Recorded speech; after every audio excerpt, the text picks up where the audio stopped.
எனக்கு 4 இதோட 5 வழக்கு. ஒவ்வொரு வழக்கும் ₹1,00,000 செலவாயிருக்கு. பூரா பிச்சை. பிரபாகரன் தம்பி பிச்சை எடுத்து திரியிறான்.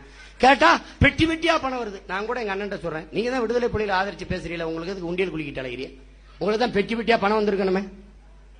பெட்டி பெட்டியா பணம் வருது, வாங்கிட்டு தான் சீமா பேசுறேன் அப்படின்னு.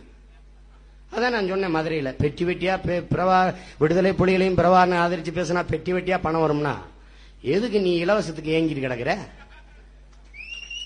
பாபு, எல்லாரும் இங்க நிக்கிற எல்லாரும் விடுதலை புலிகளை ஆதரிச்சு பேசிட்டே இருங்க, வறுமை ஒளிஞ்சிரும், பெட்டி வெட்டியா பணம் வரும், வாங்கி நல்லா சாப்பிட்டு தூங்குங்க, எல்லாரும் ஆதரிச்சு பேசுங்க, காசு வரும்.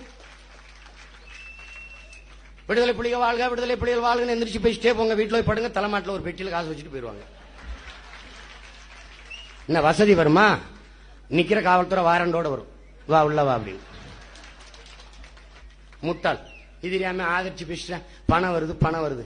என்னது என்ன வருது? அழுகுன பணத்தை கட்டி பிடிச்சி அழுகிற எங்க அக்கா பணத்தை இப்படி தான் அழுவானடா. முட்டாப்பில்லா முட்டாப்பே. ஈனங்கட்டு மானங்கட்டு இத்து உத்து போய் செத்து போறதுக்கு இப்படியே அழிஞ்சு போ. அங்கேயாவது மானரஸ்தோர் போராடி செத்தேன், நீ உயிரோட செத்த, உனக்கு என்ன இருக்குது? ஒரு பயம் கிடையாது உனக்கு.